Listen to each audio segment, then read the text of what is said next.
सैफाली ने दिया को हिदायत देते हुए कहा कि मैं, तुम्हारे पापा और तुम्हारी जेठानी नीरा शादी में जा रहे हैं, इसीलिए घर के सभी दरवाजे ठीक से बंद कर लेना। किसी अनजान के लिए दरवाजा नहीं खोलना। रात को 2 बजे के करीब तुम्हारे जेठ जी आएंगे। उसे मैंने चाबी दे दी है, एक चाबी हमने रख ली है। किसी को भी आना होगा तो बार बार तुम्हें उठना नहीं पड़ेगा। तुम ठीक से आराम करना, अभी तुम्हें 3रा महीना लगा है, इसीलिए ज़्यादा ध्यान रखना जरूरी है। तभी दिया के ससुर बोले, बेटा हम तो लड़की को विदा करवा कर ही आएंगे, तुम अपना ध्यान रखना। तभी नीरा भी बोली, दिया पापा के सबसे अच्छे दोस्त की बेटी की शादी है, इसीलिए मेरा भी जाना जरूरी है, नहीं तो मैं तुम्हारे पास ही रुक जाती, क्योंकि मुझे पता है तुम्हें अकेले डर लगता है। तुम्हारे भैया ने इसीलिए अंकल को ऑफिस से छुट्टी ना मिल पाने का बहाना बना दिया है, ताकि तुम्हें पूरी रात अकेले ना रहना पड़े। आज उनकी नाइट शिफ्ट है, फिर भी वो और जल्दी आ जाने की कोशिश करेंगे।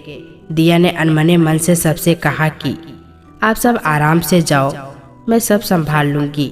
सबके जाने के बाद दिया ने जल्दी से दरवाजा बंद किया और पूरे घर के दरवाजे खिड़कियां दोबारा चेक किए कि सब ठीक से बंद हैं या नहीं, और जल्दी से अपने कमरे में जाकर कंबल पूरा मुंह तक ढाक कर लेट गई। दिया को बचपन से ही कभी अकेले रहने की आदत नहीं थी, और अभी उसकी शादी को सिर्फ 7 महीने ही हुए थे। उसका पति ध्रुव ऑफिस के काम से शहर से बाहर गया हुआ था। दिया को डर तो बहुत लग रहा था, पर पूरे दिन की थकान की वजह से उसे जल्दी ही नींद आ गई। रात को 2:30 बजे के करीब दिया को ड्राइंग रूम की तरफ से रोशनी आती हुई दिखी, तो उसने सोचा शायद भैया आ गए होंगे, एक बार उनसे खाने के लिए पूछ लेती हूँ। यह सोचकर दिया ड्राइंग रूम में गई। उसने देखा सूरज सोफे पर बैठा हुआ शराब पी रहा था। दिया ने उसकी तरफ ज्यादा ध्यान ना देते हुए पूछा, भैया आप कुछ खाएंगे, खाना गर्म कर दूं? सूरज ने उसकी बात का कोई जवाब नहीं दिया और उसे गंदी निगाहों से देखते हुए बोला, तुम तो मुझे पहले दिन से ही बहुत पसंद हो। आज मौका मिला है तुम्हें पाने का, तो मैं उसे बिल्कुल भी हाथ से जाने नहीं दूंगा। अचानक से सूरज एकदम दिया के करीब आ गया और उसे अपनी आगोश में लेते हुए बोला, अब तुम मेरे पास है तो और किसी चीज की जरूरत ही नहीं है। दिया उसे धक्का देते हुए उससे गिड़गिड़ाते हुए बोली, कुछ तो शर्म करो, मैं तुम्हारे छोटे भाई की पत्नी हूँ। सूरज की निगाहों में दरिंदगी भरी हुई थी, नशे में तो धुत वो पहले से ही था। दिया का हाथ मरोड़ते हुए बोला, मुझे बचपन से आदत है, मुझे जो चीज़ पसंद आ जाती है मैं उसे पाकर ही रहता हूँ। दिया तेजी से पीछे घूमी और उसे उसके गले से पकड़ लिया और बोली, मैं कोई चीज़ नहीं हूँ, मैं तुम्हारा बड़े होने का लिहाज कर रही हूँ, अपनी हद मत पार करो। तभी उन दोनों ने अपने सामने नीरा को खड़ा पाया। उसके गोद में उसका 2 साल का बेटा था जो बुरी तरह रो रहा था। वहाँ का दृश्य देखकर नीरा का होश उड़ गया। उसने दिया को कहा, दिया तू वैभव को संभाल, मैं देखती हूँ। दिया तू वैभव को संभाल, मैं देखती हूँ आज इस आदमी को। अब मुझे समझ आया इसका शादी में न जाने का कारण। दिया ने वैभव को गोदी में लिया और नीरा के गले लगते हुए बोली, भाभी प्लीज मुझे बचा लो। नीरा ने कहा, तू रसोई में जाकर वैभव के लिए दूध बना, वैसे भी तू प्रेग्नेंट है, अगर तुझे कहीं चोट लग गई तो तुझे और तेरे होने वाले बच्चे को कोई नुकसान हो सकता है। दिया बोली, भाभी मैं आपको ऐसे कैसे अकेला छोड़कर जाऊं? नीरा ने उसकी बात बीच में काटते हुए चिल्लाकर कहा, तू जा यहाँ से। तभी सूरज ने नीरा के बाल कसकर पकड़ लिए। वो जमीन पर गिर गई। सूरज उसे घसीटते हुए बालकनी में ले आया और जोर से चिल्लाकर बोला, तू मुझे सिखाएगी? वो नीरा को बालकनी से नीचे गिराने की कोशिश करने लगा। नीरा ने बहुत जोर से सूरज को धक्का दिया और ड्राइंग रूम में घुसकर जल्दी से दरवाजा बंद कर दिया। सूरज बालकनी में खड़ा खड़ा दरवाजा खोलने के लिए चिल्ला रहा था। नीरा ने हाँफते हुए दिया को सब कुछ बताया। उसने दिया से कहा, वो आदमी कब से मुझे धोखा देता हुआ आ रहा है, कभी उसने दिल से मुझे अपनी पत्नी नहीं माना है। वो तो शादी में वैभव को एकदम तेज बुखार लग रहा था, इसीलिए मैं इसे लेकर घर आ गई। दिया ने रोते हुए कहा, मम्मी पापा को क्या बोलेंगे?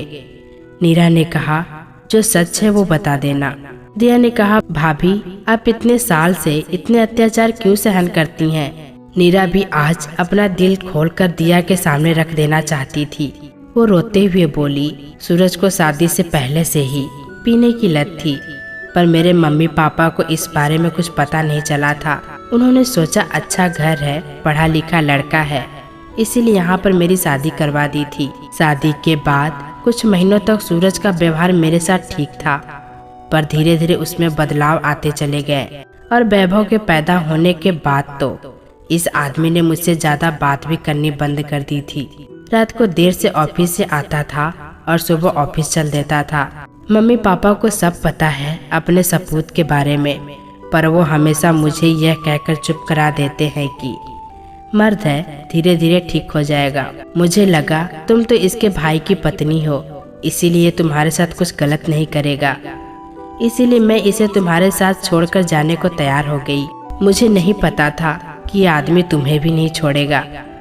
बालकनी में खड़ा सूरज बहुत देर तक चिल्लाता रहा, फिर आसपास वाले सुन ना ले यह सोचकर वो वहीं कुर्सी पर बैठा बैठा सो गया। दिया ने नीरा को गले लगाते हुए कहा, भाभी अगर आपको बुरा ना लगे तो मैं भैया के खिलाफ पुलिस में कंप्लेन लिखवा दूं। नीरा ने कहा, हाँ बहुत साल मैं घर की इज्जत की वजह से चुप रही, कभी सोचती रहेगी वैभव और मेरा क्या होगा, पर अब और बर्दाश्त नहीं होता। ऐसे ही बातें करते करते न जाने कब सुबह हो गई। अचानक से दरवाजे की घंटी की आवाज से वो दोनों चौंक गई। नीरा ने भागकर दरवाजा खोला। सामने सास ससुर को देखकर वो थोड़ा घबरा गई और फिर दिया की तरफ देखकर वापस उसमें हिम्मत आ गई। सैफाली घर में घुसते ही वैभव की तबीयत के बारे में नीरा से पूछने लगी। जब उसने वैभव को वहीं सोफे पर सोते हुए देखा तो नीरा से गुस्से में कहा, बीमार बच्चे को यहाँ सोफे पर क्यों सुला रखा है? नीरा कुछ बोलती उससे पहले दिया ने ही रात को जो भी सूरज ने किया था अपनी सास को सब कुछ बता दिया। सैफाली उन दोनों पर चिल्लाने लगी कि इतनी ठंड में उसे बाहर बालकनी में बंद कर दिया।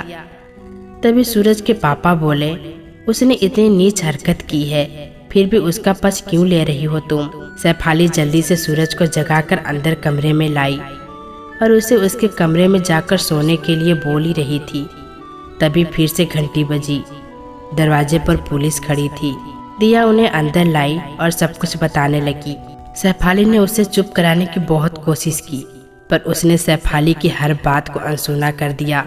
पुलिस ने नीरा का बयान लिया तो नीरा ने अपनी सास के अत्याचार के बारे में भी शिकायत की। सैफाली पुलिस वालों को भी बिना परवाह किए उन दोनों से बोली, तुम्हें इस घर से निकाल दूंगी मैं। पुलिस इंस्पेक्टर ने उसे डांटते हुए कहा, अभी फिलहाल तो आप और आपका बेटा सूरज हमारे साथ पुलिस स्टेशन की हवा खाने चलो। नीरा और दिया के ससुर ने उन दोनों से अपने बेटे और पत्नी के अत्याचार के लिए माफी मांगी। नीरा बहुत रो रही थी। दिया ने उसे समझाते हुए कहा, आप चुप हो जाओ, मैं भैया को सजा दिलवा कर रहूंगी।